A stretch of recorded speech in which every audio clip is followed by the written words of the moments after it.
May tip ako sa inyo. Kapag gusto nyong i-preserve ang kamyas, ilagay nyo lang siya sa isang container at ilagay nyo sa freezer. In that way, kapag kailangan mo na siya ulit, pwede mo siyang kunin at gamitin. Siyempre, pampalasa, lagyan natin siya ng asin.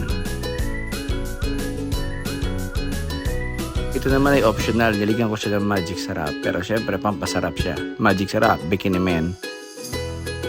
At siyempre, nilagyan natin siya ng konting pamintang durog. Dahil lagyan mo siya ng tubig, just enough to cover yung isda. Huwag masyadong madaming tubig kasi hindi naman to sinigang eh. Pang pinangat ito.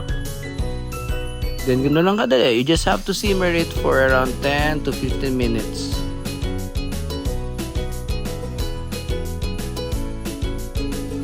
So check natin. Yan. Malapit na siyang maluto. At syempre, dagdagan natin ng sili